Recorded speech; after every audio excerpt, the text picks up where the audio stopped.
Atenção! Vai começar agora uma teleaula de processos de fabricação do curso profissionalizante. Este módulo tem um total de 80 aulas. Hoje você vai assistir a teleaula número 14. Bons estudos!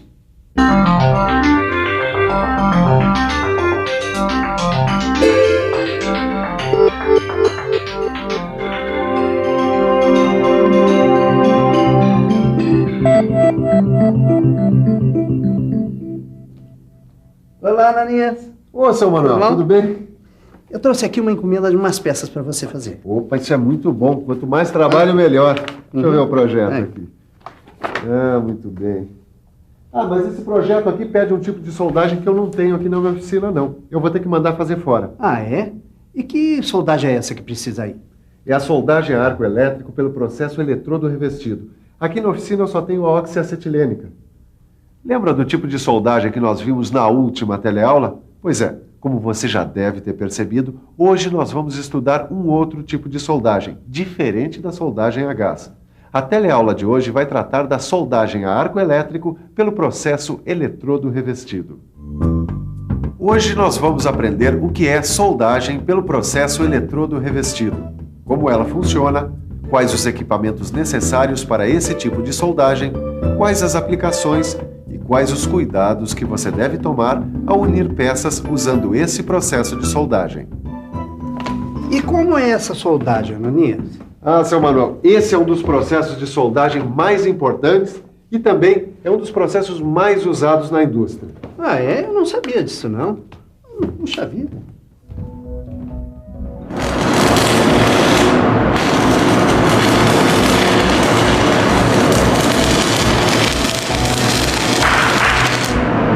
Pronto, Silva.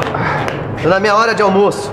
Podemos continuar com as aulas do método de soldagem. Legal. Afinal, eu quero virar um soldador. Tudo bem. Rapaz, essa aqui é a soldagem a arco elétrico pelo processo de eletrodo revestido. Esse é um dos mais importantes métodos de soldagem, porque é muito usado nos variados tipos de indústria metal-mecânica e metalúrgica. Arco elétrico? Mas afinal de contas, o que é esse tal de arco elétrico? Ah, bom, para entender o que é o arco elétrico, nós vamos ter que estudar uma outra coisa, a corrente elétrica. Você sabe que toda a matéria do universo é formada por átomos, e que esses átomos têm elétrons, que são partículas negativas que giram ao redor de um núcleo. Pois bem, a corrente elétrica se forma quando temos um movimento ordenado desses elétrons. Esse movimento pode se dar sempre no mesmo sentido, e aí a gente tem a corrente contínua. Ou ele pode acontecer ora num sentido, ora no outro. Aí aparece a corrente alternada, que é o tipo de corrente que a gente recebe em casa através das linhas de transmissão de energia elétrica. Bom, já vi então que a corrente elétrica é fundamental neste processo de soldagem, né? Ah, é mesmo. Na soldagem a arco elétrico, o eletrodo, que é esta haste aqui, é aproximada do metal de base assim. É bom lembrar que nessa soldagem o eletrodo corresponde ao polo positivo e o metal de base corresponde ao polo negativo. Um rápido contato entre a alma do eletrodo e a peça a ser soldada é suficiente para fazer o que nós chamamos de abertura do arco elétrico. Interessante, não é? É. Bom, mas agora vai ficar mais interessante ainda, porque nós vamos ver como é que o arco elétrico se forma.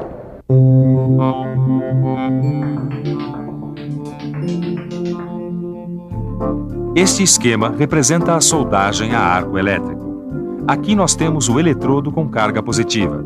Aqui embaixo está o metal de base com carga negativa.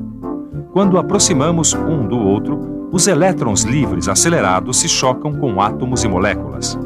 Esse choque e a alta temperatura dessa região ionizam o gás existente na coluna do arco, deixando-o eletricamente carregado neste espaço aqui. Aí pronto, está aberto o arco elétrico, que gera calor suficiente para fundir o metal de base e o eletrodo, criando a poça de fusão. Mas para que tudo isso aconteça, seu Manuel, você tem que ter o equipamento certo, que seja capaz de fornecer a tensão e a polaridade adequadas para cada tipo de trabalho que você for fazer. Como, por exemplo, o transformador retificador e o gerador. Esses aparelhos se encarregam de transformar a energia da rede de distribuição elétrica. Normalmente, a energia que chega às nossas casas tem grande tensão e baixa intensidade de corrente. Para a soldagem, a gente precisa justamente do contrário. E é isso que esses aparelhos fazem. Eles diminuem a tensão e aumentam a intensidade de corrente que chega pela rede de distribuição. Puxa, Ananias, você entende mesmo disso, hein?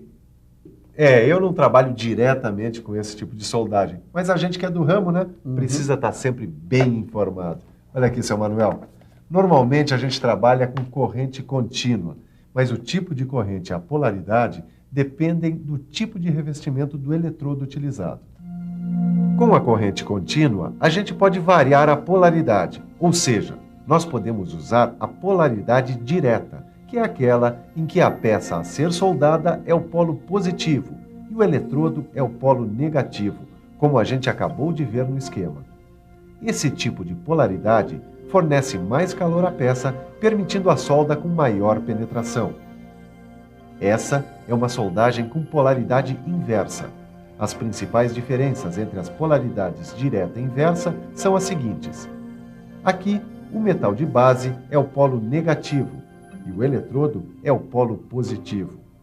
Essa polaridade fornece mais calor ao eletrodo do que ao metal de base e serve para fazer cordões com menor penetração. Como você viu, o processo de soldagem por eletrodo revestido é muito interessante. E este é um dos lugares onde ela é usada. O que você ainda não viu é que existem vários tipos de soldagem. Seu Jorge, por favor. O seu Jorge é encarregado da parte de soldagem desta linha de produção e vai nos dizer quais são os principais tipos de soldagem que usam arco elétrico. Bem, nós temos a soldagem a arco pelos processos eletrodo revestido, TIG, MIG-MAC, arco submerso, plasma e outros. Obrigado, seu Jorge. Existem vários tipos de soldagem que usam arco elétrico. Só que na teleaula de hoje nós vamos estudar especificamente a soldagem a arco elétrico com eletrodo revestido. Os outros tipos você vai aprender em outras teleaulas que vão vir por aí. Então nós vamos começar falando da proteção da poça de fusão. O que será a proteção da poça de fusão? E no processo de soldagem a arco elétrico com o eletrodo revestido, a proteção é dada pelo revestimento do eletrodo. Espera um pouquinho, eu não entendi. Não, mas é fácil. Basta estudar as características dos eletrodos revestidos. Você quer ver? Olha aqui. Esse daqui é o nosso eletrodo revestido. Pois muito bem. Se você observar bem aqui, olha, ele tem duas partes distintas. Uma aqui no centro e outra por fora. Essa parte central do eletrodo recebe o nome de alma. E a parte de fora recebe o nome de revestimento. A alma pode ou não ser da mesma natureza que o metal de base. Isso porque muitas vezes o revestimento tem elementos que complementam quimicamente a alma. Normalmente o revestimento é formado por elementos de liga, desoxidantes, estabilizadores de arco, formadores de escória, materiais fundentes e materiais que formam a atmosfera protetora. Nem precisa dizer, Silva, já sei. Tanto a composição da alma como a do revestimento podem variar de acordo com os materiais a serem soldados. Olha aqui um desses eletrodos. Além da proteção contra a contaminação com elementos da atmosfera, o revestimento tem outras funções, como reduzir a velocidade de solidificação do metal fundido através da escória, facilitar a abertura do arco e estabilizá-lo, facilitar a soldagem em diversas posições e etc. Mas você tem que escolher o eletrodo certo para o tipo de trabalho que você vai executar. E como saber qual é o eletrodo certo? Mas isso é fácil, porque eles já vêm classificados através de um conjunto de algarismos e letras. O primeiro E é de eletrodo. Os dois primeiros algarismos indicam o limite mínimo de resistência à tração que o metal de solda permite. Esses dois primeiros algarismos devem ser multiplicados por 1000. Essa resistência deve ser expressa em PSI, que é a sigla para a unidade de medida de pressão, equivalente a 1 libra-força por polegada quadrada. Esse terceiro dígito aqui pode ir de 1 a 4 e indica as posições de soldagem nas quais o eletrodo pode ser usado. Este quarto dígito pode ir de 0 a 8.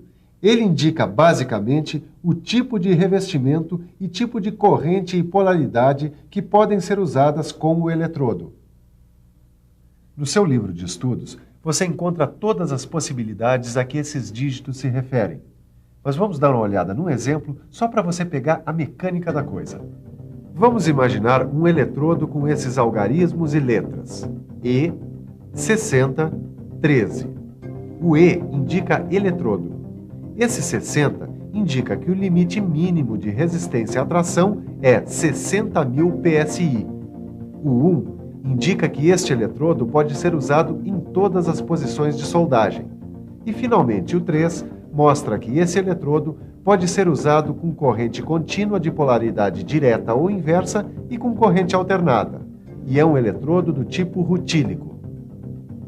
Bem, se você ainda tiver alguma dúvida, consulte o seu livro. Se não tiver, consulte assim mesmo. Ele contém informações muito importantes para você aprofundar o seu conhecimento. Bem, já vimos muita coisa sobre eletrodos hoje, não é, seu Manuel? É. Mas uma coisa muito importante que a gente tem que lembrar é que a conservação desses eletrodos é fundamental para um bom desempenho. Alguns eletrodos são muito sensíveis à umidade. Eles devem ser guardados em estufas especiais, de acordo com as recomendações do fabricante. Assim, você garante um desempenho sempre bom dos eletrodos revestidos. Agora vamos ver como é que se põe a mão na massa? Primeiro é preciso se lembrar do equipamento de segurança. As luvas, avental, máscara protetora, touca, perneira, mangote e botas de segurança.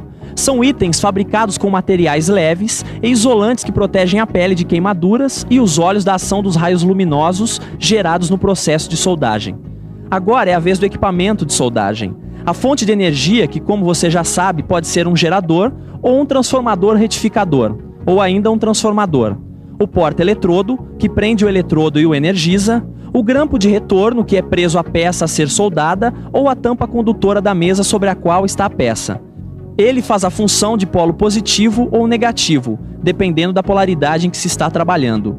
Aí é só começar a soldar. Depois de feito o cordão, o soldador usa a picadeira, um tipo de martelo para retirar a escória. Por último, é a vez da escova de fios de aço, que serve para limpar o cordão de solda. Não perca a informação do seu livro e não perca a hora da revisão que está começando agora. E atenção, se liga aí que é a hora da revisão. Na teleaula de hoje, você aprendeu o que é soldagem a arco elétrico. Viu como a corrente elétrica é importante neste tipo de soldagem.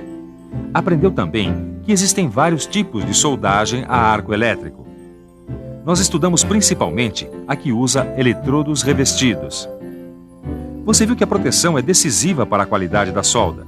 E, finalmente, viu que a qualidade de uma soldagem começa com a preparação do material que vai ser soldado. Bom, e você manda fazer um orçamento dessas peças mandando fazer fora? Bom, e muito obrigado por essa aula de soldagem. Agora eu já estou até entendendo um pouco desse negócio de arco elétrico. Tá, tchau. Obrigado. Tchau, seu Manuel. Tchau.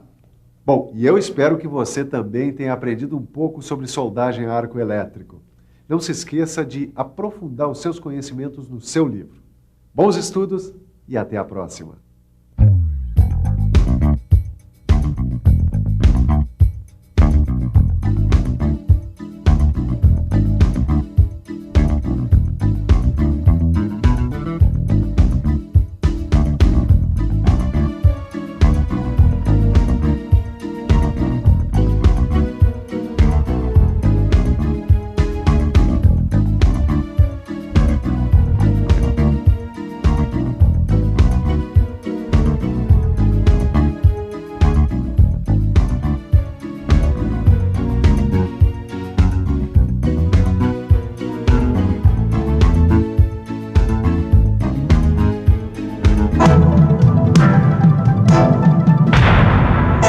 Telecurso 2000, um programa de educação do Sistema Fiesp e da Fundação Roberto Marinho.